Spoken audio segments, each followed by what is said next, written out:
Hello everyone, welcome to Advanced Knowledge System and a warm welcome to AKS IAS Academy. And about me, I am Sandeep Bhushan Tumala and my credentials are I have 10 years of teaching experience for civil services. I take up international relations and internal security and the analysis of the Hindu newspaper. And this session is in regards to the DNA, that is daily news analysis of the 15th of March 2021 of the Hindu newspaper. And throughout my session, I would be emphasizing on the keywords and the key phrases, which wherein we will identify the factual, analytical, and conceptual questions, which will be very useful for the preliminary UPSC perspective. And while you imbibe the keywords and the key phrases in your answer writing for the mains examination, your answers for the mains examination would be precise and concise, and thereby you would score higher marks in the mains examination. So, this session at AKS IAS Academy Daily News Analysis will certainly help you to crack both the prelims as well as mains of the year 2021. And before we get into the DNA of the newspaper, we would be focusing at the quote of the day, and the quote of the day says is, do it now, sometimes later becomes never. So what is important is when you have started or when you have a plan to have success, do start it immediately, because later on will become never. And now we'll get into the analysis of the newspaper, and here we would be focusing on the NPR details online. So it is in regards to the NPR, that is National Population Register. And just a month before, the center has allowed the residents, or the center has gone ahead with taking up the census.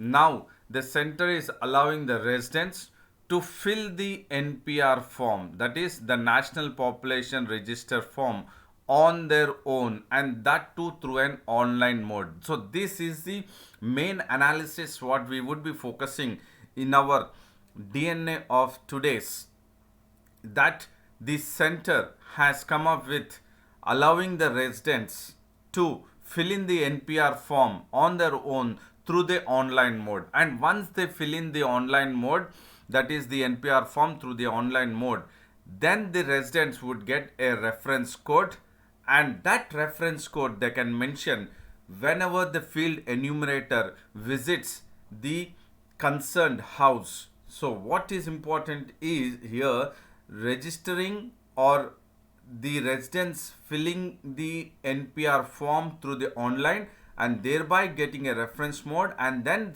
mentioning the reference code to the field enumerator. This very clearly says that in the entire conducting the census exercise, which is through an mobile application through an online mode, does not have any kind of biometric or documents. This is the main entire scenario, wherein now the center has come up with a new concept of filling up the NPR forms through the online mode, wherein there will not be any biometric or documents which will be collected by the field enumerators from the citizens, but rather they would just the citizens have to just mention the reference code when the field enumerator visits the houses, and that the reference code will in turn be stored in the system which the NPR form they have filled in. The concept here is not having any biometric or documents being collected by the residents, but the residents are now given an option to fill in the NPR form online, and wherein they will get a reference code which has to be mentioned to the field enumerator, and that reference code would be stored in the system. And there is an annual report which has been brought in by the Union Minister of Home Affairs, and it says that the option will now be available to even updating the NPR, that is National Population Register. And this entire mode of updating the National Population Register would be taken up by the Union Minister of Home Affairs in an approach called as three-pronged approach. and that would be for updating the NPR database. And these three-pronged approach, which is crucial for understanding the updation of the NPR database by the center, is by self-updating, that is through the residents can update their own data fields through the online, that is through the authentication protocols on a web portal, or updating the NPR data in the paper format and also in the mobile mode. So these are the three-pronged approach which the center, that is the Union Ministry of Home Affairs, has come up for updating the NPR database. So what is crucial for prelims point of view and conceptual understanding is the three-pronged approach by the Union Ministry of Home Affairs for updating the NPR database. And now, along with the new concept which the option the Union Minister of Home Affairs has come up, that the residents can go ahead with filling the data through the online.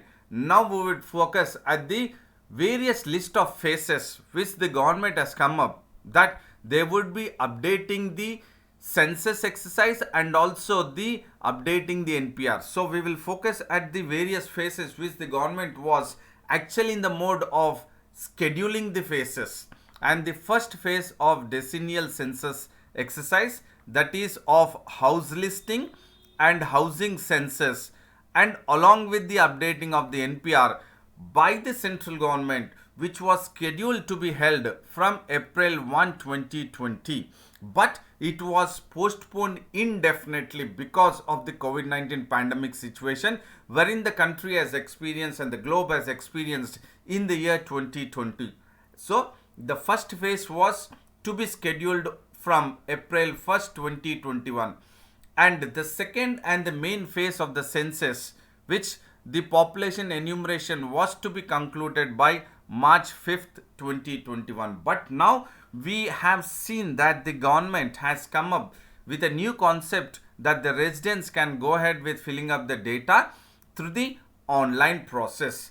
And the NPR, if we go back further back to April 2020 and further back, it was in the year 2010 when the NPR has been collecting the data or collating the data of the residents in the year 2010, and in 2015 there has been an database which has been electronically stored in the year 2015, and they have stored the information about 119 crore residents. So if we focus at the first instance when the NPR has actually been initiated and the data has been collected was in the year 2010, and in the year 2015 the data has been electronically collated.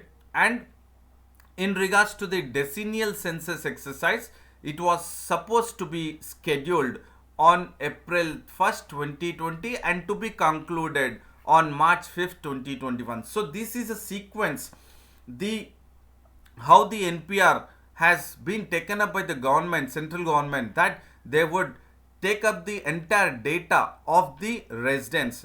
Earlier it started in the year 2010, 2015 in an electronic database, and then decennial census exercise and updating the NPR to be taken up or scheduled to be on April 1st, 2020 and to be concluded on March 5th, 2021. So please do understand the years which the NPR has actually come into the existence, and the government has prepared the NPR for all the usual residents in the country in the year 2010. As we discussed that it was earlier collated, the NPR was earlier collated in 2010, and thereby collecting the specific information of each resident. And here we can understand that the central government has come up with collecting the specific information of each resident through the mode of national population registered right from the year 2010. So it's been almost 10 years wherein the government is working on the collecting of the information of each and every residents right from the year 2010. And now we will look at which were the fields which were included in the national population registered. And this is also very information that you need to focus for conceptual and analytical point of view, and this NPR was prepared under various provisions of the citizenship rules of 2003. So under which rules the NPR was prepared is that it was prepared on citizenship rules 2003, and this citizenship rules 2003 was framed under an act called as the Citizenship Act 1955. The core information what you need to understand that NPR is under the Citizenship Act 1955 under the provision of the Citizenship Rules 2003. So this is crucial information for prelims perspective and also for conceptual understanding about the NPR. And in the year 2015, a new or else a few fields have been included in regards to the collecting the specific information about the residents, and the fields which were included in the National Population Register is the name, gender, date and place of birth, place of residence, and father's and mother's name were updated, and along with these fields the Aadhaar number, mobile number and ration card numbers were also collected, which were part of the NPR, that is specific collecting the specific information of the residents through the NPR, which was brought under the provision of Citizenship Rules 2003, which was framed under the Citizenship Act of 1955. This is the crucial information for your entire conceptual understanding about and linking from the Citizenship Act 1955 to the provisions of Citizenship Rules 2003 and the decennial census and the National Population Register. And there was pre-test conducted in the year 2019, and here there were few other additional questions which were included in the NPR provisions, that is the date and place of the birth, not only about the resident, about the individual, but the date and place of the birth of the father and mother, and the last place of residence, and also along with that the mother tongue, and Aadhaar, which was optional, but Aadhaar was also placed in the fields which was carrying the part of the National Population Register. Along with that, the voter card ID number, mobile phone number and driving license number. That means entire information of the individual or the residents has to be provided to the central government, which has taken up an entire process through the NPR, that is National Population Register, under the provision of Citizenship Rules 2003, which was framed under the Citizenship Act 1955. And now we will look at, because it is very important when we are talking about the NPR, when we are talking about the Citizenship Rules 2003 and the Citizenship Act 1955, it is also crucial that you as a civil servant aspirant, you need to know about the Citizenship Amendment Act. And now we will focus at the CAA. And the CAA was passed by the Parliament on December 11, 2019. And once the CAA was passed in the House, it has allowed the citizenship to be on the basis of religion. Here, please do understand, it has allowed CAA, Citizenship Amendment Act, December 2019, has allowed the citizenship on the basis of religion. This is a crucial information. It has allowed that citizenship on the basis of religion to 6 undocumented communities from Pakistan, Afghanistan and Bangladesh who have entered into India on or before December 31st, 2014. So this is the crucial information about the CAA, which was passed by the Parliament in the year 2019, which wherein these 6 undocumented communities from Pakistan, Afghanistan and Bangladesh who have entered into India on or before the deadline, that is December 31st, 2014. And in turn, in regards to the CAA, that is Citizenship Amendment Act, the Union Home Ministry has informed the Lok Sabha on February 4, 2020 that the government has not taken any decision to prepare NRIC at the national level. Please do understand, here their NPR or NRIC was very particular in regards to the Assam or northeastern states. But if you look at the statement or the information provided by the Union Home Ministry in the Lok Sabha on February 4, 2020, said very clearly, categorically, that till now, that is up to February 4, 2020, the government of India has not taken any decision to prepare NRC at the national level. This is a crucial information. That means then by 2020 February 4th, there was no intention by the Union Home Ministry that they would go ahead with taking a decision to prepare the NRIC at the national level.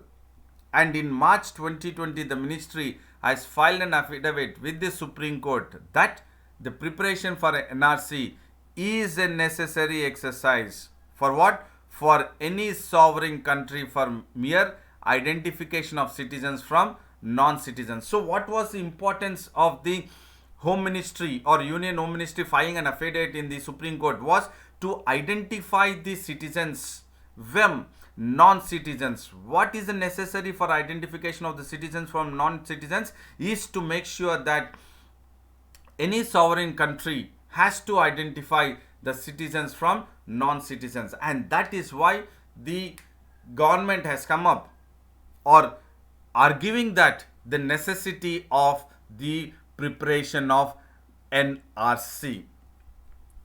And in turn, the Union Home Ministry has submitted that to the Supreme Court through the affidavit that it is a responsibility which is entrusted with the central government that they identify and detect the illegal migrants who would sneak into India and then follow the due process of law. So here the key word is that due process of law.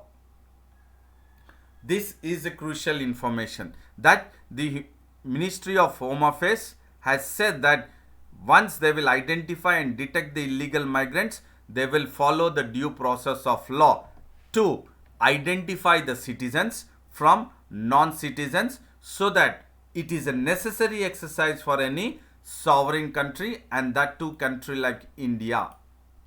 And now we will look at what is the budget which is allocated for the census and NPR by the central government. That is, the Finance Minister Nirmala Sitharaman has announced on February 1st, 2020 that there would be 3,768 crore which will be allotted for the census for the financial year 2021 and 2022.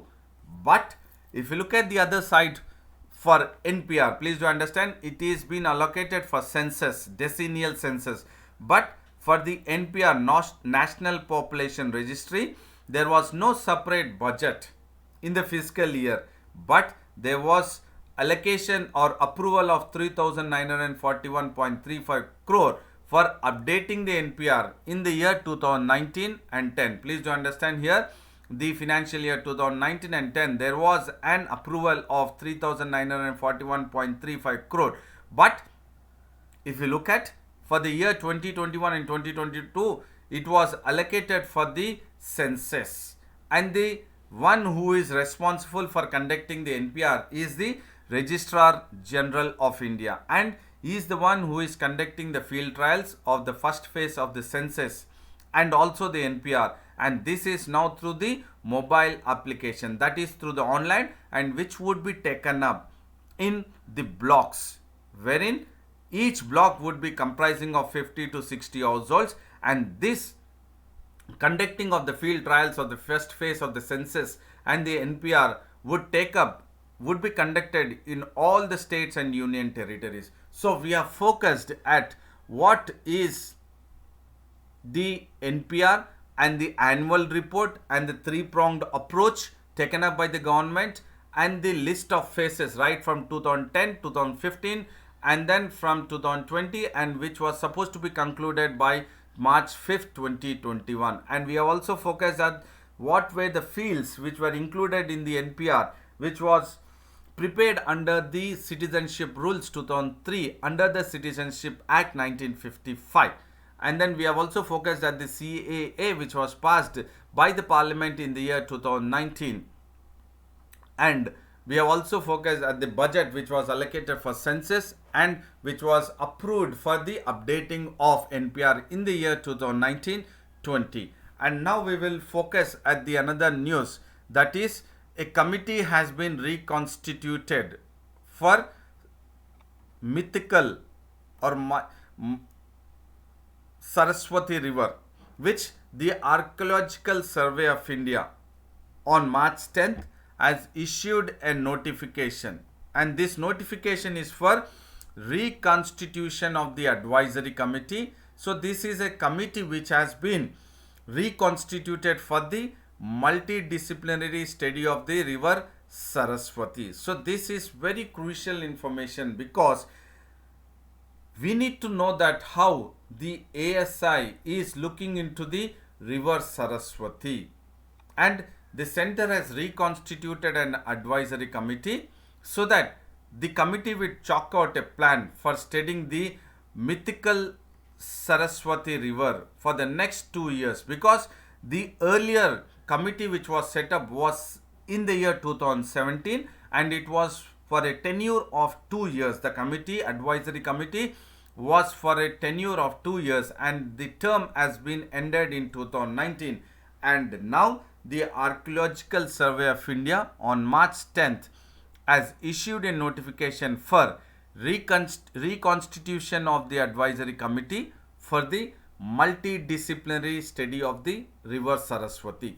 And now we will look at about the advisory committee, because this advisory committee was reconstituted, and the Archaeological Survey of India has first set up the committee on December 28, 2017, and its tenure was for 2 years, and the committee would now be chaired by the Culture Minister, and it would include officials from Culture, Tourism, Water Resources, Environment and Forest, as well as Housing and Urban Affairs Ministry, and also from the representatives of ISRO and the officials from the government of 3 states, that is Gujarat, Haryana and Rajasthan, and along with the ASI officials would be part of the members, which would be chaired by the Culture or Union Culture Minister.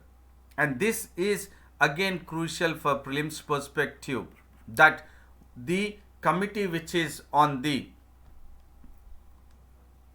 multidisciplinary study of the river Saraswati, and the committee would review the work done by the previous panel, which has ended its term in the year 2019 and which was set up on December 28, 2017, and then it will formulate a plan, and the committee would also advise the government departments about conducting research in regards to the multidisciplinary study of the river Saraswati. So we have focused this in regards to the river Saraswati, and here please do take it into consideration that the members or the officials are from Culture Department, Tourism, Water Resources, Environment and Forest, Housing and Urban Affairs, and also from ISRO, and the official from the government of 3 states, that is Gujarat, Haryana and Rajasthan. That is why I am emphasizing that there could be a possibility that this could be a prospective question for the UPSC prelims perspective.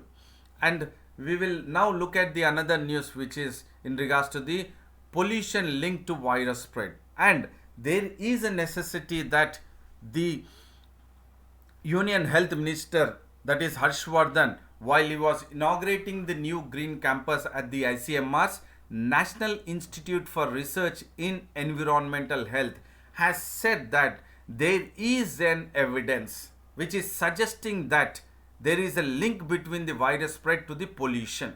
Please do understand, there is a link between the virus spread to the pollution, and this is what was emphasized or has been statement made by the Union Health Minister Harshvardhan, and he says that there is an evidence which suggests that exposure to the ambient air pollutants especially in regards to the particulate matter of 2.5 and nitrogen dioxide, which both of them will contribute to the spread and virulence of SARS-CoV-2 infection. So this is a new study which the Union Health Minister has come up saying that there is an evidence, emerging evidence, which suggests that the virus would spread virulent through the air pollution, ambient air pollution. So we are focused here that the virus can spread through air pollution, first one, and there are other pollutions wherein the virus can spread. And in regards to the ambient air pollution, which is known as a risk factor for a various adverse health outcomes, and this various adverse health outcomes can be also a chronic cardiorespiratory morbidities, and this will also affect population more vulnerable to the COVID-19 pandemic situation. That is, the SARS-CoV-2 would have a greater impact, or it would be virulent by more or surge in the ambient air population. And Health Minister Harshvardhan has also said that closed indoor spaces provides an ideal environment for viral transmission. Why?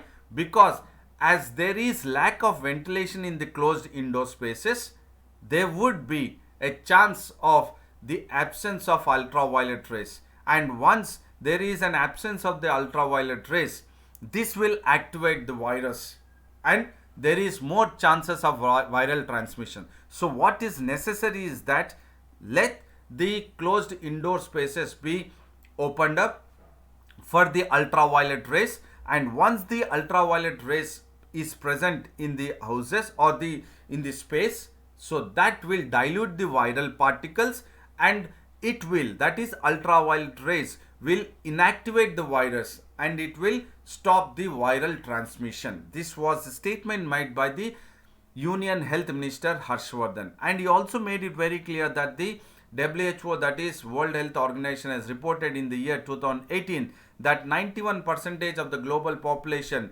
which reside in the areas of ambient air population levels which exceed the normal limits which is prescribed by WHO have resulted in 4.2 million annual deaths. That means it is very clear by the reports made by the WHO in the year 2018, wherever there is an air pollution levels, ambient air pollution levels, that is PM 2.5 and NO2, that will result in more of death cases, mortality, and thereby across the world globe it is 4.2 million annual deaths. And the minister has also made it very clear that the virus would spread even by the water pollution, and this is as per the Lancet Commission on Pollution and Health. It has estimated that 1.8 million deaths worldwide are related to the water, mainly because of the microbiological contamination. Please do understand, water contamination, and that too through the microbiological contamination. There is a possibility that viral transmission can be happened virulent, and it can spread very virulent, and it can cause death cases. And 0.5 million deaths have occurred due to chemically pollution of water and soil, and this chemical pollution of water and soil are by heavy metals, and they are also by the man-made chemicals. And these are all the reasons that the Union Health Minister Harshvardhan has put forth, or he has said that how the pollution, that is air or water, would be an ideal breeding ground or viral transmission for the virus to be virulent. And he has also mentioned about the emission of huge quantities of greenhouse gases. That means it is through the air pollution, water pollution, and the greenhouse gases are the main culprits for the spread of virus which is happening across the globe, and this can be the main cause of the climate change. That it is also possible that it is affecting the viral transmission. And He has also mentioned that estimating the burden of pollution or climate change and the consequent health effects. Please do understand, here we are linking the pollution with the health effects. Linking the pollution with the health effects. That is, pollution is directly proportional to the SARS-CoV-2 virus or virulence of SARS-CoV-2 virus and how it will impact the health. And here, when we can estimate the burden of pollution or climate change and its impact on the consequent health effects is essential. That means estimating the burden is essential to design and implement suitable intervention strategies. So this is the keyword, that we need to find out a suitable intervention strategies while estimating the burden of pollution or climate change on the health effects, and that by estimating and designing and implementing suitable intervention strategies, this will enable the achievement of the SDG, that is Sustainable Development Goals of UNDP, that is United Nations Development Program. And this statement is very crucial for mains perspective. That is how the governments or the various countries have to come forward in estimating the burden of pollution and climate change and should design and implement the suitable intervention strategies that will help or enable the achievements of the SDG goals of UNDP. And this is crucial at this stage wherein the entire globe is of COVID-19 pandemic affected. And there is another news which talks about testing water, and this is the keyword what we will be focusing throughout the analysis of the framework for testing water launch. And for testing water, there has been a framework which has been launched by the Jal Jeevan Mission, and this Jal Jeevan Mission is the center's flagship program, and this would be monitoring a framework which will be in the mode of that citizens can now get the water quality in the taps which are tested at reasonable rates.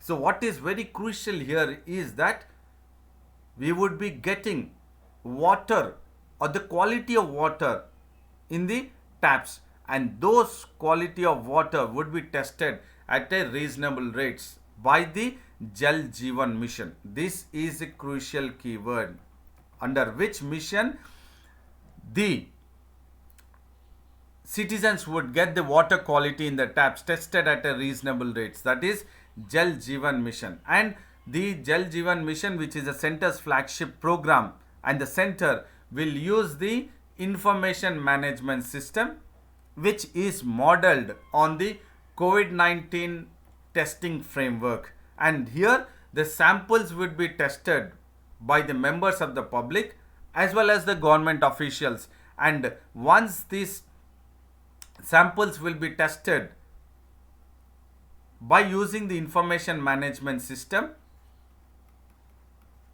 modeled under COVID-19 testing framework, and in turn they would create a nationwide database of quality or water quality. This is a key phrase. So once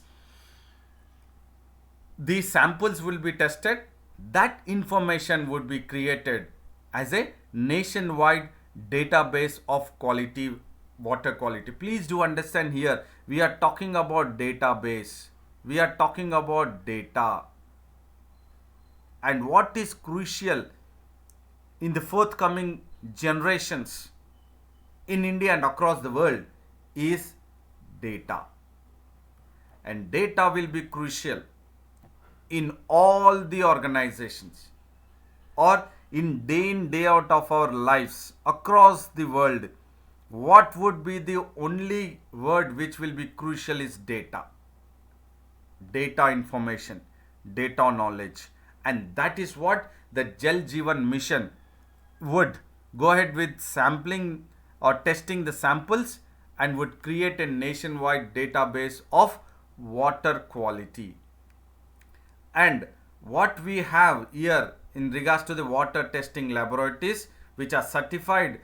Out of 2033, we have only 66 which are certified by the NABL, that is National Accreditation Board for Testing and Calibration Laboratories. So who is the one who certifies the water testing laboratories, which is again a crucial information, or the probable question for the prelims is NABL, that is National Accreditation Board for Testing and Calibration Laboratories.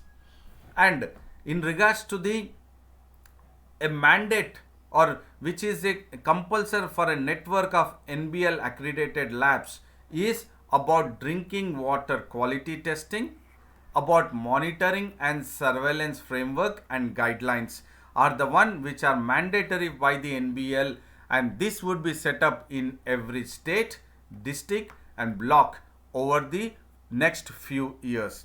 And there would be laying down the check for chemical and biological contaminants, and this is there would be checks for chemical and biological contaminants through a detailed protocols and standards.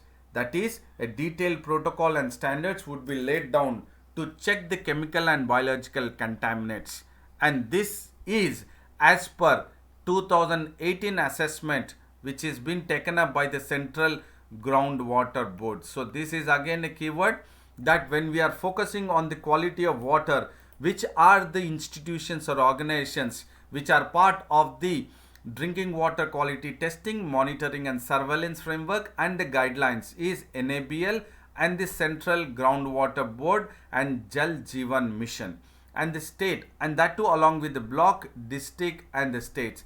And the state governments here in regards to the trying to provide the quality water, they can include the private players, but the center will decide or cap the tariff, that what would be the amount, the reasonable rates wherein the citizens can get the quality of water in their taps will be decided by the center, that too which would be within the reach of the common man. Now we will focus at the tariffs for water quality.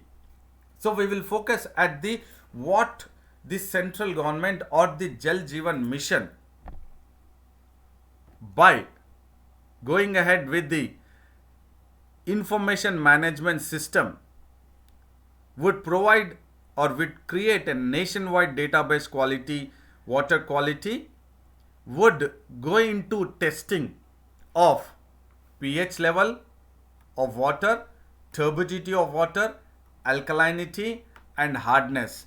And here when we look at the tariffs which the government or the central government would fix for testing the samples for pH value, turbidity, alkalinity and hardness, would be at the rate of package rate of rupees 50. And apart from this, they would also be testing for the water in regards to the chloride, the levels of chloride, that is presence level of chloride, sulfite or iron, which would be at a cost of rupees 50. And apart from this, they would be also testing various other dangerous metals like arsenic, fluoride, nitrite or coliform bacteria, which would cost at rupees 100.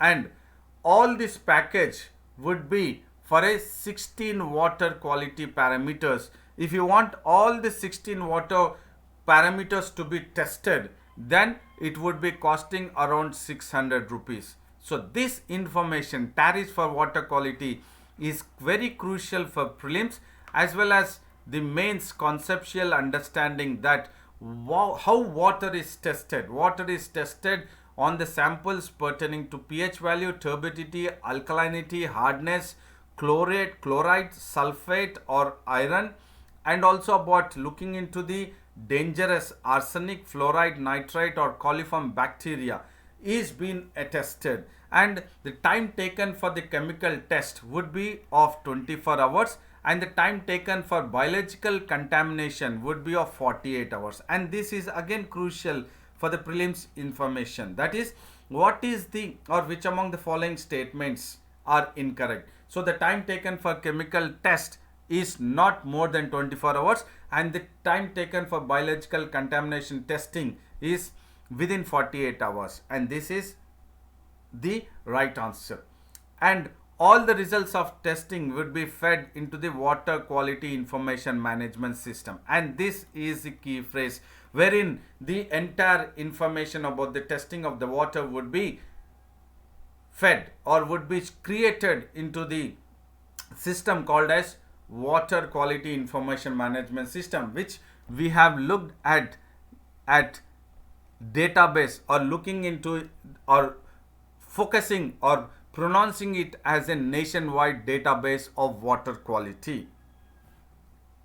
And this would be by a portal which is developed by ICMR, and this is again very important because this portal, that is water quality information management system, is developed by ICMR, not by Jal Jeevan Mission or by the ministry, but it is developed with the support of the ICMR, and this is again crucial for the prelims perspective. And now we will focus at the question of the day for the mains examination. The question is estimating the burden of pollution or climate change and the consequent health effects is essential that the country has to design and implement suitable intervention strategies so that these suitable intervention strategies will enable the achievement of the SDG, that is the Sustainable Development Goals of UNDP. Explain. I repeat the question once again. Estimating the burden of pollution or climate change and consequent health effects is need of the hour or is essential to design and implement suitable intervention strategies that will enable the achievement of the Sustainable Development Goals of UNDP. Explain. Please do try to answer this, wherein you can make sure that your writing skills are improved by attempting this question for the mains examination. And I hope this session was informative, knowledgeable, and also for the mains and prelims perspective. And I would say a very big thank you to all. Good luck to you all. And then do maintain consistency, stick to your schedule, and take care of your physical health and mental health. And do not forget to like the video, share the video, and subscribe the AKS IAS Academy English Medium YouTube channel, and also have access to the website and Telegram link of AKS, that is Advanced Knowledge System. And then see you again tomorrow in regards to the DNA, that is Daily News Analysis at AKS IAS Academy. And then thank you, goodbye, and then take care.